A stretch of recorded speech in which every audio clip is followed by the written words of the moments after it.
Hey everyone, and welcome to another one of my weekly art videos. I hope you're having an amazing day wherever you are in the world, and thanks so much for joining me on this one. In today's video, I am taking you through my entire process in real time, so it's not going to be sped up and no section is going to be cut out for this line and watercolor wash house scene piece. I am going to be sharing everything starting with how I create my pencil sketch freehand, stemming loosely from a reference photo. And during that part of the process, I am going to be providing tons of information and tips for you so that you can draw 3D form and perspective more effectively in your house or building drawings or paintings. And then I'm going to be moving on to sharing my sandwich method, where I start with watercolor washes, allow that to dry, move on to my pen and ink techniques, allow that to dry, then finish up my process with more watercolor. I'll be leaving a link in the description box below in case you'd like to download this reference photo for yourself and be able to see it nice and large as you're working. All right, so without much further ado, let's go ahead and jump straight into the first part of this process, which is going to be the preliminary pencil sketch.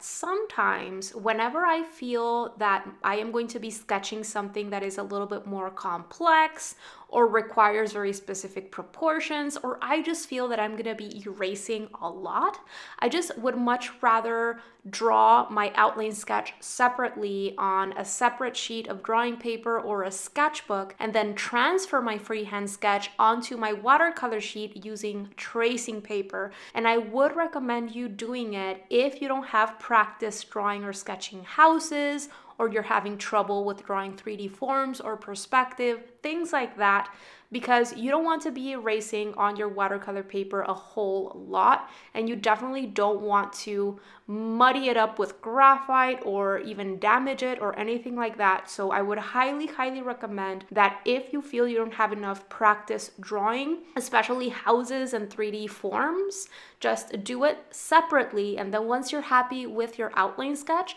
transfer it onto your sheet of watercolor paper using whatever transferring method of choice. Let's go ahead and get started. This is my HB pencil, and I'm going to make sure to draw as lightly as possible. Now, when we're drawing something like houses and buildings, knowing about perspective, which is an art fundamental that applies not only to drawing and painting this kind of subject, but also to drawing and painting still life and to drawing and painting the human figure and even portraits and animals. But it's also essential to know about 3D form. You have to be able to draw things like rectangular prisms, cubes, triangular prisms, cylinders, all of that kind of stuff. And not only from one single angle or perspective, but from all sorts of different angles and perspectives. You have to be able to visualize what you're seeing as simple 3D forms or combinations of simple 3D forms. And if you don't know these things, it's going to be very difficult for you to get to a point at which you're easily able to sketch houses and buildings and settings and things like that. In my opinion, learning about perspective and 3D form is the base that you should start with before moving forward. Delve deeper into perspective, practice drawing simple 3D forms using the 1 and the 2-point perspective grids, and understand about vanishing points, about horizon lines, about converging lines, how 3D forms are made up of different planes, and understanding the things around you as having volume, and how what you see of a 3D form is really affected by the position that you're in, by your height, and where specifically you're sitting or standing in regards to that subject. The deeper the understanding you have of this art fundamental, the more easily you're going to be able to just sit down and draw whatever you'd like to draw in a believable way. No one is going to have to teach you how to draw a house or how to draw a vase of flowers or how to draw a box or a car or whatever it is, because you're going to be able to deconstruct it, to visualize it, and to build it up from scratch by yourself. And I'm going to be providing some tips that are going to help you succeed with this outline sketch. So the very first thing that I did was I looked at the reference photo and I noticed a couple of different things. First of all, I just visualized this house as a combination of 3D forms. So basically, I have a long rectangular prism as the bottom base of the house, everything except for that triangular roof. And then on top of that rectangular prism, I visualized a triangular prism for that roof. So it's a combo of those two 3D geometric forms in my head. That's what I am seeing. And then the second thing I noticed is the perspective of that combo of forms in this space and where I am seeing this house from. This point that we're at in regards to the house where we're standing, we're much closer to the planes on the left side of this house versus the planes on the right side of this house. We're standing in a kind of diagonal from the house closest to its corner in the front left. And because we know that this house is very symmetrical, meaning if I were to be standing right in front, forwards facing flat in front of this house, and I were to cut it into equal halves right in the center, the right would be exactly the same as the left, with exception of those chimneys, of course, but the main portion of its structure is symmetrical. However, we are not completely, in the center in front of this house, completely flat facing forward. We're standing way more on the left of it than on the right. And so what we're able to see of these planes making up this structure are distorted because of this specific point that we're at in which we're seeing this house from. And so because we know that we're so much closer to the left part of this house than to the right part of this house, which is receding away from us and into the vanishing point, if you know about the 1 and the 2 point perspective grids, the planes closest to us are going to appear larger than the planes farther away from us, even though we know that they're actually the exact same size because this structure is symmetrical. Notice these lines that I've drawn right here on top of this photo. You can see how this line that's right on the corner closest to us is taller than the line that I've placed right on the right corner of the house. If I were to bring these lines together, the left line would be longer than the right line, even though we know that if we were standing right in front of this house, these lines would be the same height. Likewise, I've drawn a couple of little lines along these two diagonals in the roof of the house, even though we know that the roof has the same height from one end to the other end. From this perspective, we're able to see that this line that I've created closer to us is longer than the line farther away. And right here, another thing that's very important to take note of is the strong diagonals created right here by the roof of the house, especially from this perspective that we're seeing the house from. If you notice, these two lines would eventually cross.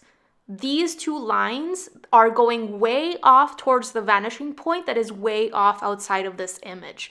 We cannot see the vanishing point, but these lines are going towards that vanishing point and would eventually meet there. I hope that by me sharing these notes with you, you're starting to get a little bit of an understanding of what to look for when you're drawing houses and buildings and what to start asking yourself so that your outline sketch can be more effective and can show the right perspective and 3D form before moving forward to your painting process, because this is the base for everything else. And our outline sketch has to show effective perspective, proportion, and form before moving forward. It doesn't really matter what it is we're drawing or painting. We have to pay attention to these things at this point in the process because this is the base and foundation for everything else. Especially if we're going for a higher level of realism and we're trying to create a realistic, believable sensation of perspective and depth, we have to stem from a great outline sketch because no amount of detail, no amount of color, no amount of shading is going to fix this, and it's probably going to be a waste of time for you to spend hours and hours on shading and detail, because you're gonna find out at the end that everything looks off because you didn't spend enough time on your preliminary sketch. Through this part of the process, you start understanding the subject's three-dimensional structure, you start visualizing its form, getting to know it before moving on to the later parts of the process. And this is essential for all of us who are trying to get better at drawing freehand, who don't want to constantly have to depend on tracing and using grids. So with all of the aforementioned information in my head and constantly observing my reference photo, I am continuing to work on these base lines that I feel are going to help me move forward with this particular drawing. So I started with the top of the house in this case and visualizing the main lines that are going to be making up that triangular prism. Because if you notice in the photo, the base of the house is completely covered with plants. And so with this specific case, I just found it a lot more helpful to start laying down, just visualizing that triangular prism first and then stemming from there. And you saw me erase these slanted lines making up the roof at least a couple of times until I arrived at something that looked good to me and that describe what I am seeing in the photo. It's important to pay attention to those angles of those lines in that photo. And if you find it helpful, I know this is super helpful for me, you can open up your image in a photo editing software or even print it out and do this by hand. Just create a straight vertical or horizontal right along that slanted line that you're trying to replicate. And by having that perfect vertical or horizontal right next to that angle, you can decipher that angle a lot easier because our brains understand horizontals and verticals are a lot more easily than a slanted line. And by having that point of reference for yourself right next to that slanted line, you can decipher that angle much more easily, whether it's a 15-degree angle, 20-degree angle, 25-degree angle, etc. Along your drawing process, if you're drawing anything freehand, creating plumb lines or vertical or even horizontal line for yourself along the way using a ruler or something like that is super, super helpful and is going to help you arrive at effective proportions and even perspective a lot more easily. Okay, so I've started to add in the chimney. As you can see, I decided to leave the smaller one out and kind of simplify this one that I would be adding in. And even with the chimney, it's a secondary form here, but I visualized it as a rectangular prism that is partially covered by the roof. And right here, I am starting to add smaller details, smaller shapes, right? Now that I am happy with the general largest forms, it's always essential to tune out the smaller details, the secondary and tertiary forms, focus on the largest general forms, and make your way towards specifics only after those base structures seem good. Right here, you can see how I am laying down helpful guidelines for myself, bringing to mind that vanishing point once again that is way off to the right in the distance outside of the image, to place these lines so that I know where those windows should actually fit into and how the top and bottom of that window should actually have a little tiny slant in them.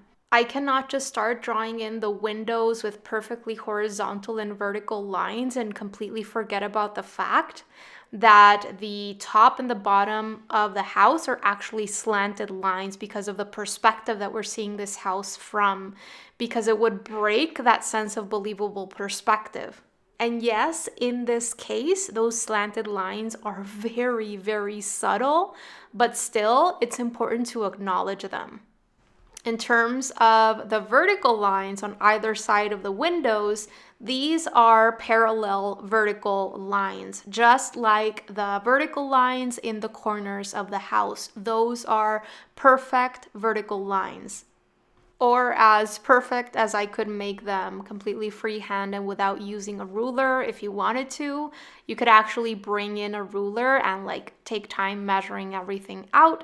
But right now I'm just using my visual measuring skills and doing things as straight as possible when it comes to the verticals. I am going to fix the right edge of the house in just a bit. I noticed that it is a little bit slanted.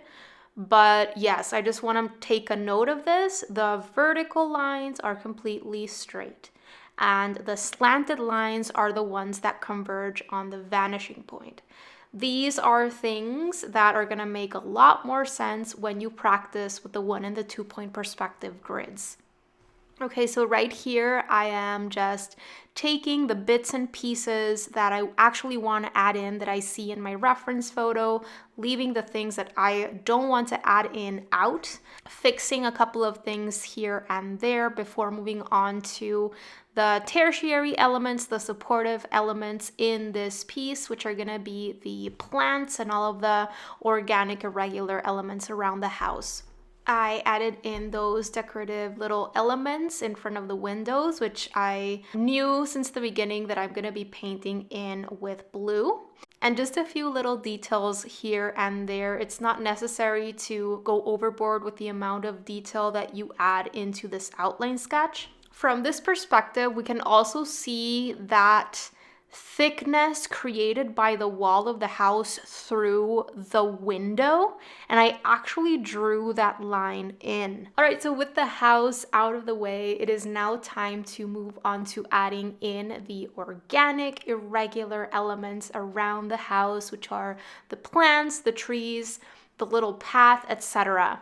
And obviously with all of these elements, we can be a lot looser. There's a lot more imperfection and irregularity in them because these are not man-made, constructed, planned out things. It's super important that whenever we are adding in something that is natural, such as plants, or flowers, rocks, mountains, trees, whatever it is, that there is a lot of irregularity and imperfection in these elements because otherwise they're not going to be looking very natural. In terms of the little path, I actually extended it a little bit in a different way from what I am seeing in the photo. I just make sure to take into account that fact that whenever I am adding in a path or something like that, the section of the path closest to us has to be larger or wider than the section of the path further away from us. So usually it gets larger and larger or wider and wider as it gets closer to us. And right here, I am just very, very loosely sketching in little twigs and branches and tree trunks and things like that I want to make happen during the pen and ink phase of this project. There are going to be a lot of little elements and details that I add in with ink that I don't actually sketch in with pencil. All right, and just to finish up this preliminary outline sketch before moving forward, I'm gonna do that very gentle tapping using my kneaded eraser to lighten up my sketch even more and clean it up a bit, lift up some of that excess graphite.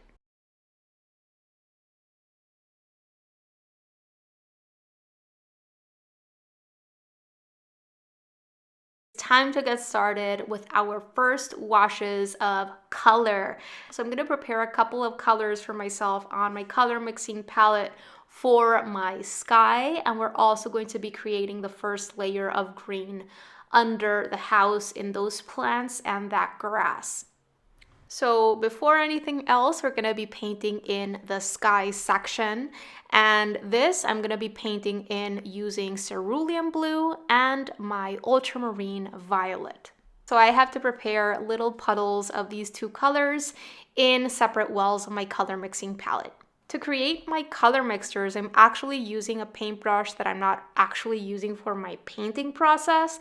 This is just my size 12 round brush, and you can really use whichever paintbrush you want to that is comfortable to create those color mixtures on your paint mixing palette. Whatever paintbrush it is you decide to use, it's important to prepare those bristles to take on paint by swiveling your paintbrush in your container of water for just a bit, then removing the excess water and going into your paint pan and then very gently swiveling your paintbrush bristles in your paint pan to bring that color out into your paint mixing palette. And I do this around 3 or 4 times with each one of my colors until I feel I have enough color in each of my wells, my color mixing palette. You can see how I've created nice little saturated but juicy puddles of color right there in those wells. It's very important to make sure that you're removing your previous color completely from your paintbrush bristles before starting to go into the next color. And this is especially important later on in different parts of this painting process when we're moving from one color to a very different color afterwards. All right, so with those color mixtures prepared, I then switched on over to my larger mop brush. This is my size 6 mop brush from Princeton. And what I did was I loaded up my paintbrush bristles with a good amount of that cerulean blue. And what I am doing here is I am just very, very loosely painting in my sky wet on dry. You can see how I am not painting all the way to the edges. I am not really touching the masking tape at all. I'm actually leaving kind of a vignette effect in which the edges of that blue are irregular and they don't reach that masking tape. I'm looking for an irregular edge, and I'm even going to leave some of those edges completely transparent. I want some areas of that sky to look like they're dissipating into the whiteness of the paper. And the way that you achieve this is by making sure that you're not placing way too much color too fast on your paper. You just basically drop in some amount of color, and once you feel there is enough color there, you remove the color from your paintbrush bristles and you go back in with a clean and slightly dampened paintbrush, and you just extend that pigment outwards, and it creates a natural looking gradient into the whiteness of the paper. So as you can see, whenever I am placing more color, I am making sure to drop it into the areas closest, nearest to the house, so that I can just make sure that that color is gonna be lighter and more translucent as it moves outwards away from the house. I have greater control this way. By placing my color nearest to the house, I know that I'm gonna have enough space to pull and extend that color outwards and have it dissipate outwards into the whiteness of the paper and the areas furthest away from the house. And you can see how I'm just continuing to place a bit more color at a time while that initial layer of blue is still wet. I'm gonna play around with it until I arrive at a sky that I like. I do want to mention though that since the beginning I knew that I didn't want my color in my sky to be way too saturated. I want my sky to be colorful but light. And at the same time, even though I'm not really going to be developing very dark values in the sky, I do want a variety of values in there. I want very translucent, super, super light blue sections. I want a bit of a lighter mid-tone blues, and then some different values with my purples. And I just want to create a nice variation in color, value, and I want a little bit of texture in my sky as well. So have fun with this area, play around with dropping in your blue and your purple until you arrive at something that you like. I would recommend though, making sure that you're not going overboard with just running your paintbrush back and forth in one same area, because you can very easily start to overwork and damage your paper. When working with this medium, less is more. Embrace the little organic effects and textures that happen when you drop in that color. And while that paint is still wet, you can drop in more and darken certain areas, and you can go in and move that paint around a tiny bit, but hold yourself back from flattening everything out and destroying that variety in values and translucencies that you've achieved. And if at any point in time you feel you've dropped in way too much color, or it's starting to expand outwards into that wetness, and you're starting to create very visible, stark, sharp looking edges around that sky shape, you can go in with your absorbent towel, lift up some of that color, And you can also go in with a clean and only slightly dampened paintbrush and use those paintbrush bristles as a little absorbent sponge to pick up that excess color. Along the way, I am constantly using my absorbent towel to remove the excess water and paint from both my painting as well as my paintbrush bristles. It's important to know that when your paper is wet, if you go in with a large amount of water in your bristles, you can create things like back runs and splotchiness and undesired effects. So make sure that you remove that excess water from your paintbrush bristles if you're going back in.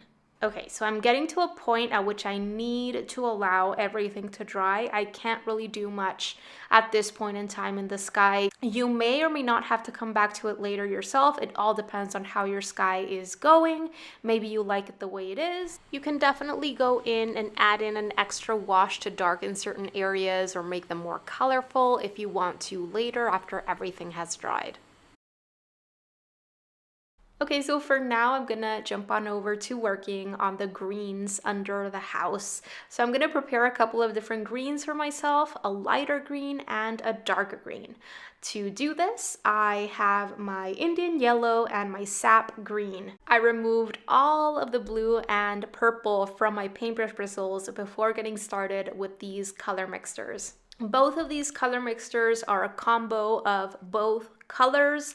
It's just that the darker green has a very small amount of Indian yellow and a large amount of sap green, and the lighter green has a larger amount of Indian yellow and a smaller amount of sap green. Just a moment ago, you saw me test out my color mixtures on my scrap piece of watercolor paper before going into my painting with them.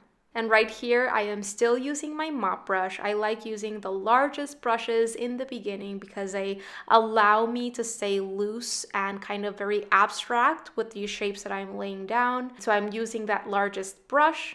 I loaded up those paintbrush bristles with a good amount of the lighter green of the two, the one that has more of the yellow in it. And you can see how I am starting to describe those plants in this side of the house closest to us. It's important, once again, to start by placing that color in an area that is far away from the outer edges of this picture if we want to create those transitions into the whiteness of the paper as we're moving outwards. It's important as well to make sure that you're not just placing more and more color on your paper, because this can lead to flatness and you're gonna most likely than not have trouble creating those soft transitions, gradual gradients into the whiteness of the paper as you're moving outwards. I am making sure to only place a small amount of color, and once I feel it's enough, I remove the color from my paintbrush bristles and I go back in to do that pulling of that color outwards into the whiteness of the paper. In this case, with these plants though, I am leaving some hard visible edges, especially along that left part of this painting, but the ones underneath in the lower kind of edge of this painting, I do want a little bit softer, more of a soft gradation into the whiteness of the paper, as opposed to the sky in which I want much more of that soft edge all throughout the sky. And I am doing this intentionally because having some harder edges here and there in these plants is gonna bring them forward closer to us. It's gonna help me start describing or creating that illusion of depth, of things being closer to us and things being farther away. So after having placed my lighter green and being happy with the overall irregular shape that I had achieved with that lighter green wash, I started dropping in my darker green in little areas here and there. It's important to stay in control of the amount of darker green that you are dropping into that previous layer of lighter green that is still wet, because you don't want to completely cover up that lighter green with this darker green. You don't want that darker green to completely dissipate outwards and cover up the entirety of that beautiful, brighter, lighter green. You want to create a variation in greens in this area.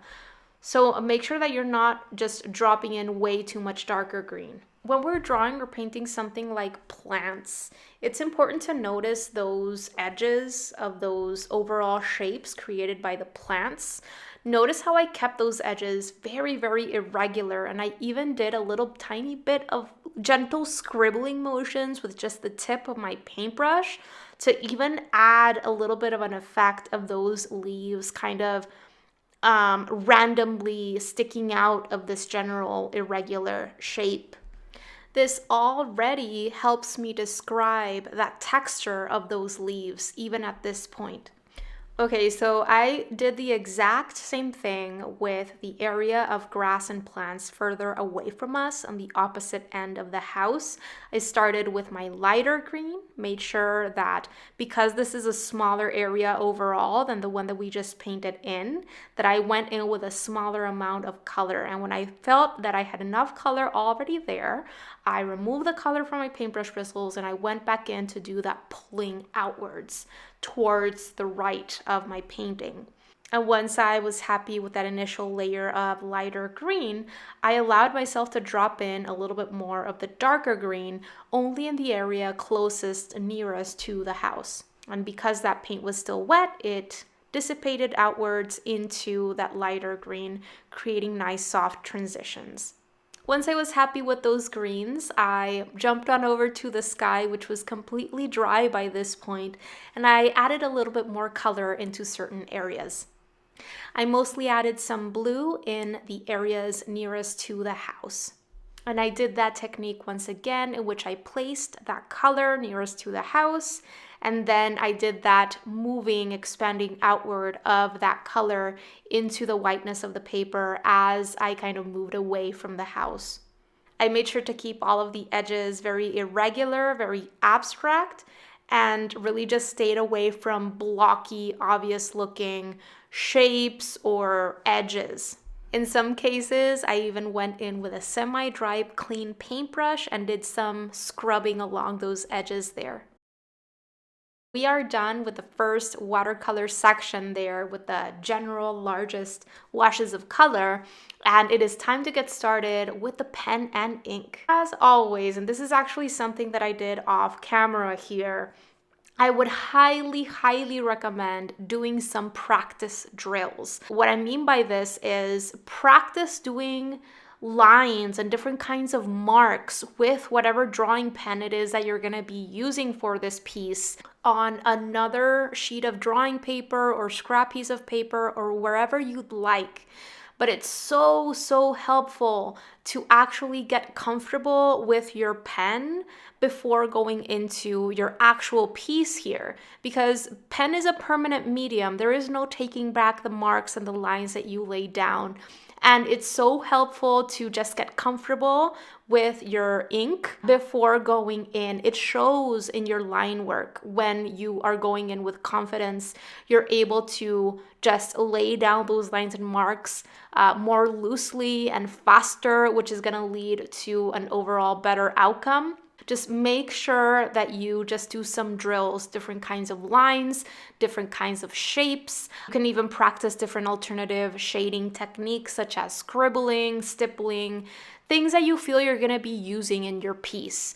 In another tutorial in which we use pen and ink, I also explain that, for example, whenever I know that I'm going to be adding in something like a dry tree, which is difficult or challenging to draw for many of us, I actually sketch several dry trees on a separate sheet of paper or in a sketchbook before adding them into my piece. So I cannot recommend those practice drills and just practice techniques before getting started enough. In this particular piece, we're not really going to be doing much hatching and cross hatching and contour lines and that kind of alternative shading technique, but we are going to be doing a lot of little scribbling and different kinds of textures using different marks. This is something that I decided to do, which just goes hand in hand with balancing out the mediums that you're going to be combining. You don't want to do a whole bunch of different values and textures and everything with pen and simultaneously do a whole bunch of values and textures with watercolor, because it's just going to be a little bit too much. So before going in, when you're doing this kind of mixed media piece. It's just important to give at least a little bit of thought to how much detail you're going to be doing with your ink versus with your watercolor, so that you end up with a piece that looks balanced, that looks fresh, and that doesn't overwhelm the viewer. Okay, so here I am working on tracing over my pencil. And something that I do want to say is, I just mentioned previously how it's important to go in with at least a certain level of confidence when you're working with pen and ink. And you don't have to work very fast, but it is important to keep it moving, to not kind of hesitate and be too precious or perfectionist about tracing those pencil lines super perfectly. So by spending time on that preliminary outline sketch and having achieved a solid base and foundation for ourselves that demonstrates effective perspective, proportion, 3D form, and all of that, we now know that we can go in and even have a little bit of imperfect line and little wobbling and things along those lines going on with the pen.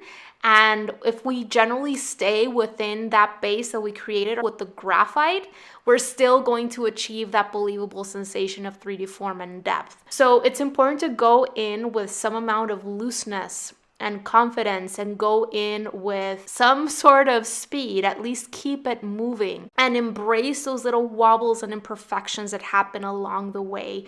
Just keep going. And alongside this, just remember that it's important to stay away from the look of outlines. Yes, we're tracing over our outline sketch that we created with pencil, but notice how I'm not connecting every single line. I'm actually laying down these lines in segments and leaving certain little sections in which those ink lines are not even connecting. I am really trying to achieve a line weight variation within the lines and marks that I am laying down, meaning some sections of these lines and marks are darker and thicker than other sections. This is a line weight variation. You really want to stay away from the look of obvious, heavy outlines. Try to think of coloring pages. In coloring pages, you have outlines that have the same thickness, the same darkness, the same boldness all throughout that coloring page. That's what you don't want, because that leads to a lot of flatness and a cartoon-like finish. So by achieving a line weight variation and really staying away from the look of outlines, approaching this tracing as segments, and making sure that you're varying the speed at which you're using your pen, but also the angle at which you're using it and the pressure that you're exerting on your paper, you're really achieving a line weight variation in your lines and marks. You want certain sections of your lines to be thinner and others to be darker, thicker, and bolder. Stay tuned for the links that I'm going to be leaving down below for you in the text section of this post to different resources, blog posts, and videos that I've created on pen and ink tips and tutorials, because I think those will be very helpful, especially if you're just getting started with this drawing medium. Okay, so right here I've started adding in the texture of the roof. A bit of that description of bricks and wooden segments making up those decorative elements on the sides of the windows there. And you can see how I'm using different kinds of marks. Like right here, I'm using scribble motions just to describe a little bit of that illusion of rocks in the walls of that house. I've also started adding in a texture in that roof. Right here, you can see how these are very irregular little scribbles that I am laying down. And really, less is more when it comes to developing these textures. Really just jump around from area to area. And you want to stay away from the look of patterns or organized little shapes or anything like that. Just keep it moving and keep it very irregular. I went over certain little details like the decorative elements underneath the windows, for example, and some sections here and there with a second layer, a second line right above the first line that I created initially, which helps darken those lines and helps bring that element forward a bit. So essentially, The lines and marks that are thicker, that are bolder, that are darker and heavier in visual weight are going to pop out forwards. And the lines and marks that are lighter and have a lighter visual weight, they're going to recede. And as artists, we can make use of this and bring certain elements forwards or call the viewer's attention towards a specific area in our piece by adding more visual weight to that element or the elements in this area, as opposed to just using one visual weight all throughout and make the piece way too overwhelming for the viewer or even flat in many cases. So mostly I'm giving thought to what elements I can make pop out to help me enhance that illusion of depth and 3D form. And at the same time, I want to add a greater amount of detail in the elements closer to the viewer in the foreground versus the elements farther away, because this can also help me enhance that illusion of depth. And that is exactly what I am doing right here in these plants and grass areas closer to us in the foreground. I'm going to be adding more little details than the grass areas farther away. You're going to see me even add in these little marks, little drop shape marks. They're going to help me create that illusion of leaves.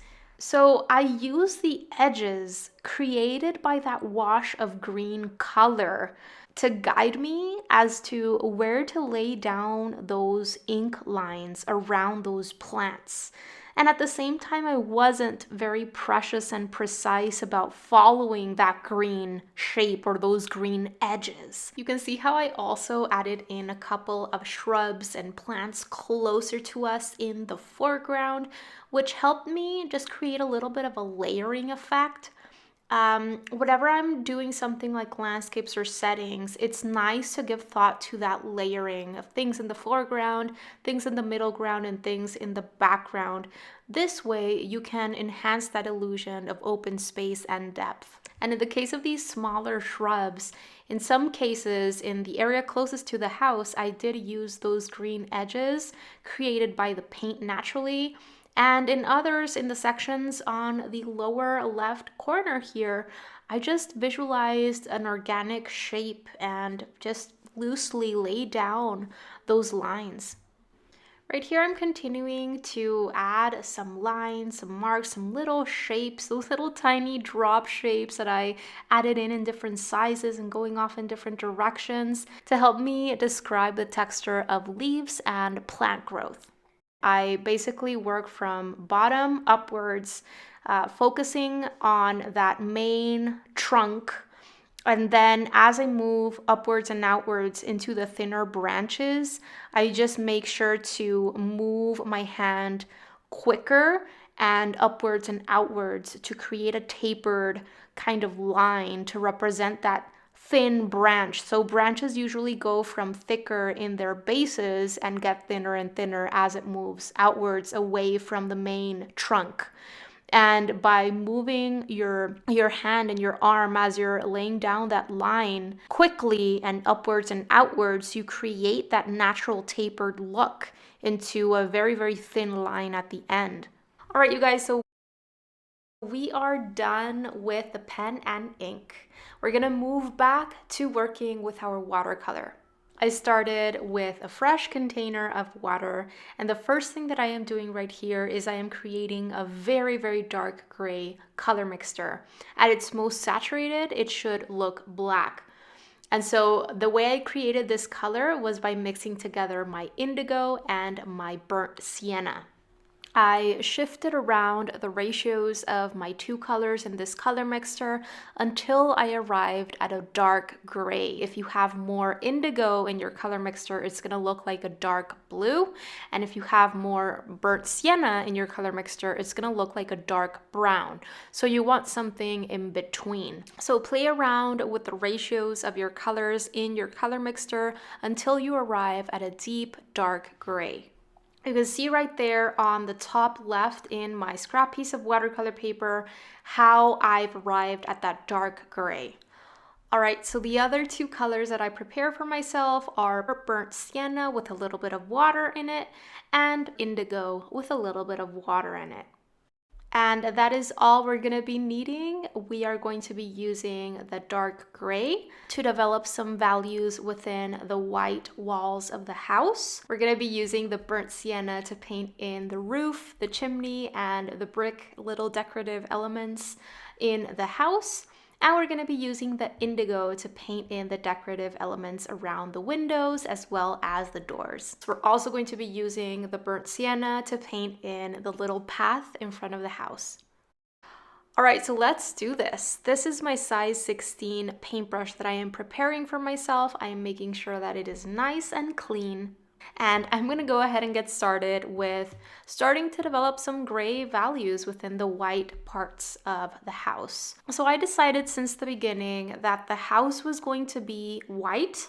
And when we're painting white subjects or objects with watercolor, it's important to make sure to leave a lot of that white paper shining through completely unpainted, because otherwise it's going to look gray or whatever other color it is we're using to develop those different values. However, we cannot leave that white subject completely flat white because it's going to look flat, and we're trying to achieve a certain level of three-dimensional form here. So it's important to develop somewhat of a variety of values even within white subjects. So where does it make sense to develop a little bit of light and shadow effects when it comes to this particular piece? We know that those little ledges created by the roof of the house create a bit of a cast shadow on the walls. So that's where I'm starting right now. I started by placing a lighter, more translucent version of this gray, and then while that first layer of gray was still wet, I started dropping in even more color and darkening only certain areas. And essentially, when we're working with this medium, if you want to make a color lighter, you just add more water into your color mixture. And if you want to make a color darker, you just add more paint into your color mixture to make it more saturated. There are different ways that you can go about lightening a color. You can either add more water into your color mixture in your color mixing palette, but you can also soak up some of that saturated color that you have prepared and dip your paintbrush in your water, and your bristles, because they're going to be absorbing more water content, that paint is going to become weaker because that paint is going to be dissipating into a greater amount of water. Once you've mastered water control, you can do this quite naturally along the process. But even if you do decide to do this right now, I would highly recommend testing out your color mixture on your scrap piece of watercolor paper before going into your painting. It's important to take it a step at a time, especially when you're working on developing different values in a white subject. Start with a light, translucent color there, and then notice if you want to go back in and darken certain areas by applying more paint. And in these cases, when we're developing different values and a light and shadow effect in our painting, it's super helpful to get clues from our reference photo. So remember that we're using reference photos to get information that is going to help us add a certain level of realism into our piece, and leaving out the things that we want to change or, completely leave out. And this is one of the cases in which using that information present in our reference photo is super helpful. So notice all of those different values. Notice lightest areas, notice mid-tone areas, notice darkest areas, and make those different values happen in your painting. In this case, I found it especially helpful for the walls of the house. All right, so after having developed some gray values in the white walls of the house, taking into account what I am seeing in the reference photo, and also what I know about light behavior, because if I know that the body of a subject or the mass of a subject is covering or blocking that sunlight from hitting another subject underneath or beneath it, that's probably going to have a bit of shadow in there as well. After doing that, I am now working on the burnt sienna in the roof of the house. You can see how I am really using more of those horizontal brush strokes as I am painting in this area. Why? Because I know that this will help me start describing the texture in the roof of the house using this kind of more horizontal brush stroke.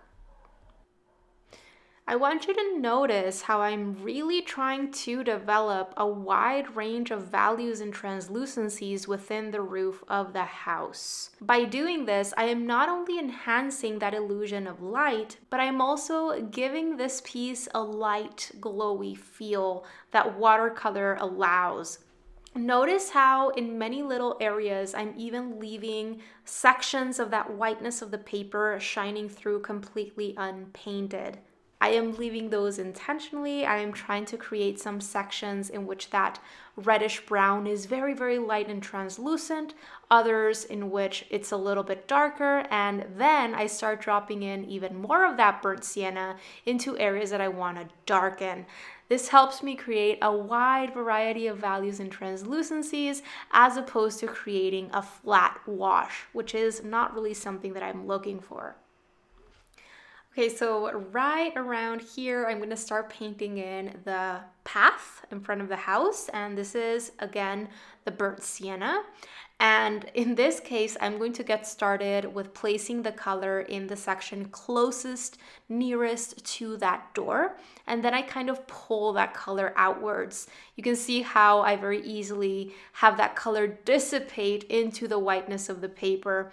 And then I just allow myself to drop in a little bit more of this color, once again, in the section closest to the house. And because that first layer of paint is still wet, I have nice soft transitions. Okay, so I'm gonna get started with painting in the indigo decorative elements in the house. So I removed all of the previous color from my paintbrush bristles because I wanna go in with pure indigo. Of course, at first I go in with this indigo in a semi-translucent state. I am not going in super saturated right away because if I did, I would fail to develop those lightest values. So by starting with your lightest, most translucent values, you know that you're gonna have a greater control. You're then gonna be able to drop in even more color in certain sections and gain or develop that variety of values, right? That's exactly why I always like getting started with a light translucent color and then develop darker values. So these decorative elements are actually my idea here. I didn't want to add those decorative bricks on the sides of the windows. I wanted to create those kind of shutters. I've seen some houses have these. They don't actually shut closed. They're just kind of decorative on either sides of the windows, but they don't actually open and close. So that's the kind of idea here. Once I finish with the windows, I'm gonna get started painting in the door with this exact same color. And as I am painting in these very small shapes and elements, I am really helping myself with my absorbent towel. Whenever I feel I have placed way too much water on my page, like right here when I'm painting the door, I am using the bristles of my paintbrush as an absorbent sponge and or blotting that excess water and paint with my absorbent towel.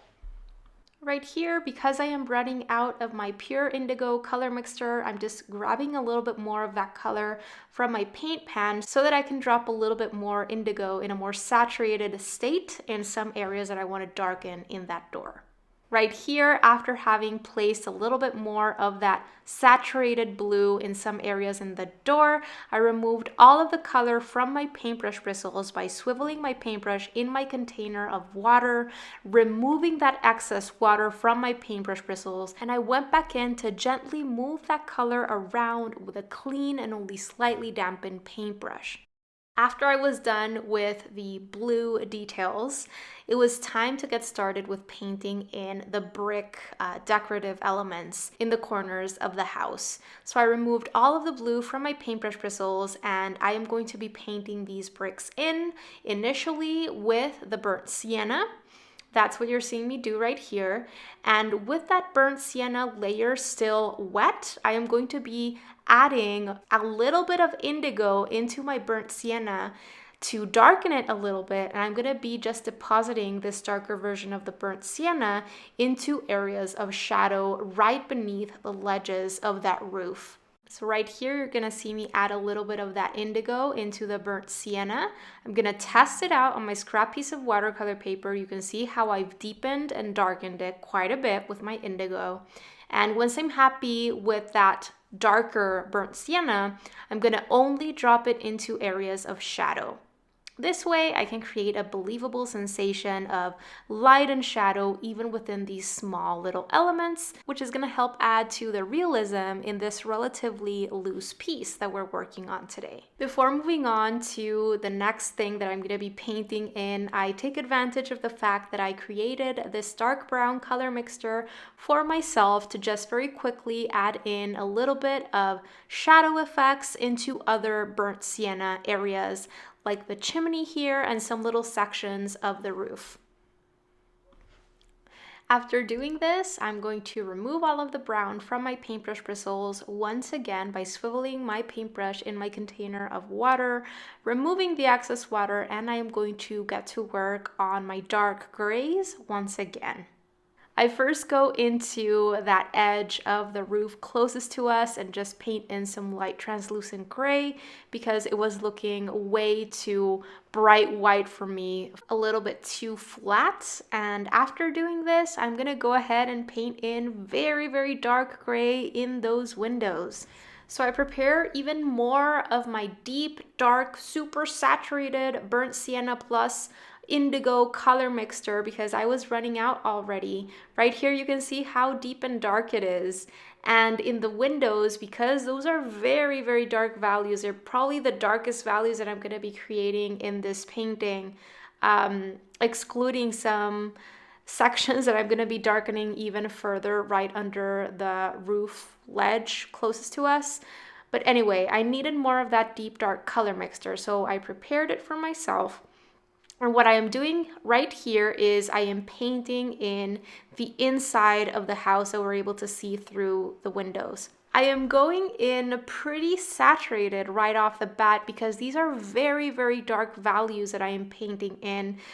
But I am still not going full saturation with this color. You can see how I am dropping in a little bit more of this color, and I'm able to create at least a little bit of a variation in those dark values.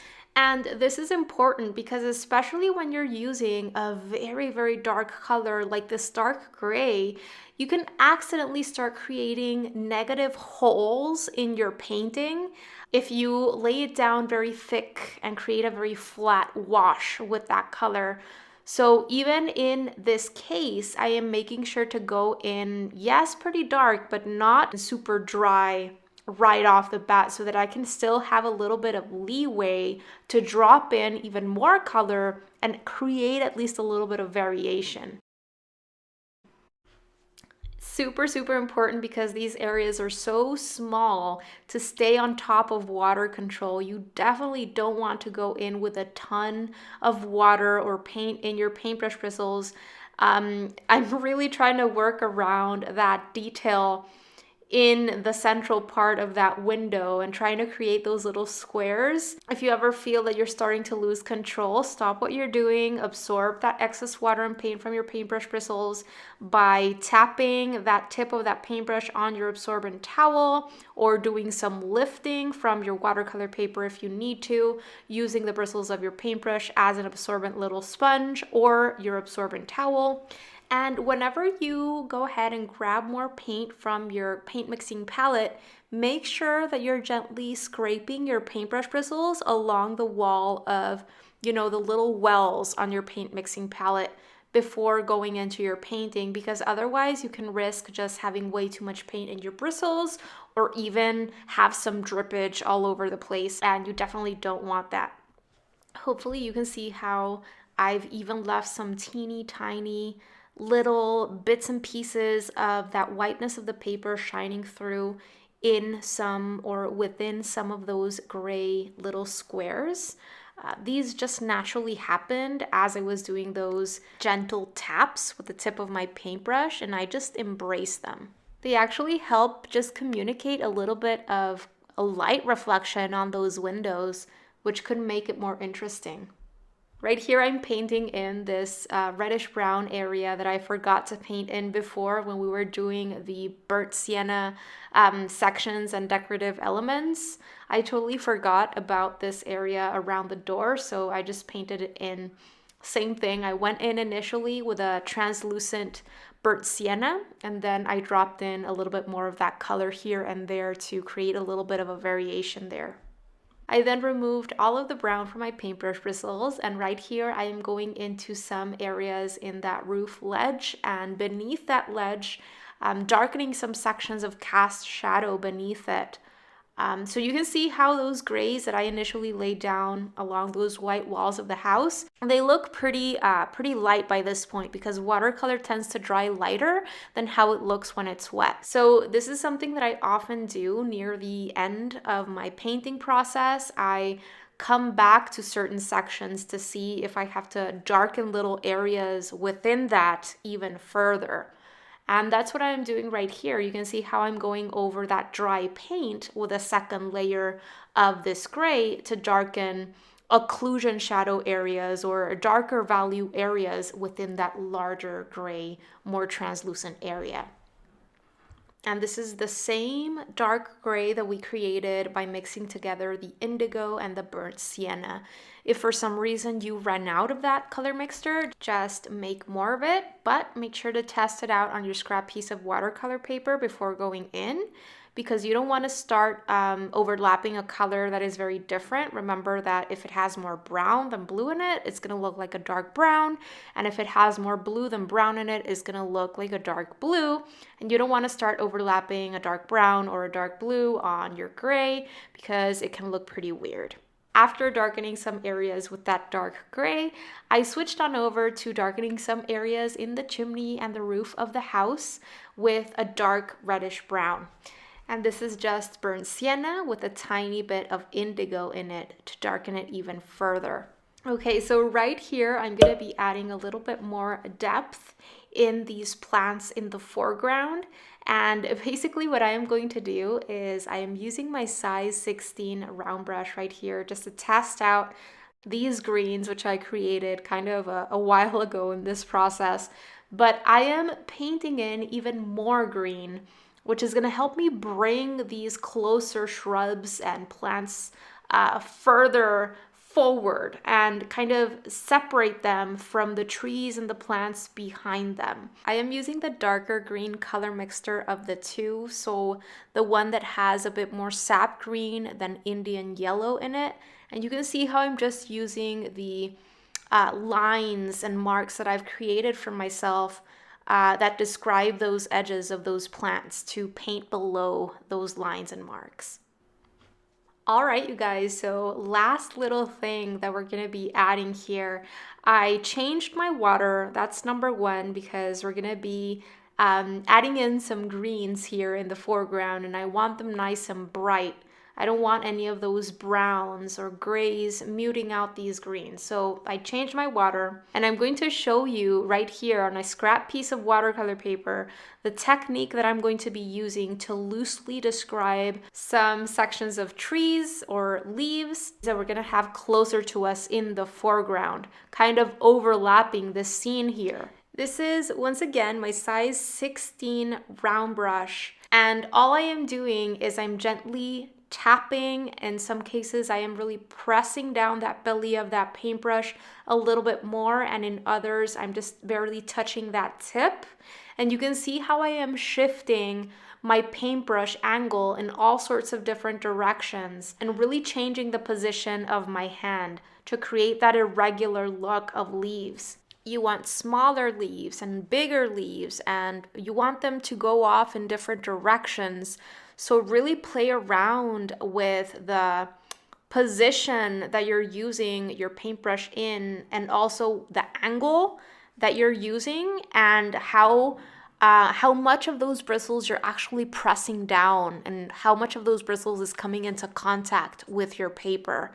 Be loose, keep everything very irregular, because irregularity and variety is key here. Once again, I am going in with the lighter green first. And then I am depositing the darker green once I feel I have some amount of lighter green in there. And you can see how the darker green is beautifully dissipating into the light green because that light green is still wet. So it's expanding into that wetness. Remember though that you want a variety of greens. You don't want to add in or drop in way too much darker green and completely start covering up that beautiful, brighter, lighter green. It's also very easy to go overboard with the amount of leaves that you start adding in. Be careful with this. You don't want to start completely covering up that house, right? That we've spent so much time on. So, what I would recommend doing is actually stopping every now and then, every few seconds, and actually stepping back from your piece and noticing if more leaves are actually necessary. You can see me start to add in some leaves on the opposite corner here. It's totally up to you if you want to add these in or just keep the ones on the top right corner. I'm so sorry that my hand and arm cover up what I am doing here on this side of my painting. Since I'm right-handed, I'm having a bit of trouble getting the camera to capture what I am doing on this side. But yeah, we're in the final stretch here, guys. When we're done with these leaves, all that is left is doing some final darkening of values here and there. And mostly I'm just going to be darkening some gray areas and some brown areas. So I'm just finishing up here. I'm going to be adding some final little tiny leaves just to create a little bit more of that irregularity around those edges. And after I'm done with that, you're gonna see me add in some final darkest grays in some little sections here and there in the white portions of the house. And I'm also going to be darkening some dark reddish brown areas with the same color mixtures that I was previously using, only this time I am going in a little bit more saturated, meaning my color mixtures are drier, they have a less amount of water in them than what I was previously using. I switched on over to my smallest round brush for this so that I can really keep that small, little, tiny, very dark value shape in control. I definitely don't want to start creating very large dark areas. Essentially, the darker I get with my values, the smaller the shapes and the more in control I want to be. And when I am done with this, you're going to see me create even more of that dark brown color mixture. This time I add even more indigo into the burnt sienna color mixture to darken it even more. And I'm going to be using this same paintbrush to darken some dark brown areas even further. And you're also going to see me add some texture to the roof of the house with a very kind of dry color mixture there. I'm gonna go quiet as I finish up with the painting.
Did you enjoy this tutorial? I really hope you did, and if so, make sure to check out everything that I am offering over at my Patreon membership website, because for a very small amount a month, you're going to get immediate access to my exclusive tutorials, classes, and resources that I don't share anywhere else. All of these exclusive tutorials include my downloadable outline sketches so that you don't have to start from scratch, reference photos, and my supply lists. There's already a library of over 75 sketching and watercolor painting tutorials that are real-time, meaning they are not sped up or edited. They are fully narrated, and I take you through my entire process, making sure to explain everything as clearly as possible, step by step. 2 new exclusive full-length tutorials are added into this exclusive library every single month. For those of you who are interested in really taking your artwork to the next level and want to know all of the inside secrets that I learned about in art school and courses that I've invested in myself, there's also a full library on classes on art fundamentals in which all of the bases are covered. That library has now over 35 classes and workshops. All have assignments at the end that help you actually put your knowledge to the test. And there's a brand new class or workshop added at the beginning of every single month. As if all of this weren't enough, you also get a weekly sketchbook prompt sent to your inbox to help you stay consistent with your art practice. There's a live training, workshop, or paint-along session with me every single month. Members in the $15 tier and upwards get access to thorough feedback from me on their work whenever they need it, and much more. There are different tiers that you can join that give you access to different things, which you can choose from depending on your goals and needs. So go ahead and check it out. I'm going to make sure to leave a link where you can find out more down below in the description box of this video. And I would love to get to know more about you and your work and have you join this innermost art community of mine. All right, you guys, that is gonna do it for today's video. I really hope that you enjoyed it and that you found it helpful. And if you did, pretty please make sure to give this video a thumbs up, because it really helps support the work that I am doing here on YouTube and helps others get to know about my channel. Thank you so much for watching today. Don't forget to subscribe and click on that little bell so that you can be notified of when I share my new videos, which happens every single week. Have a beautiful rest of the day and see you soon. Bye guys.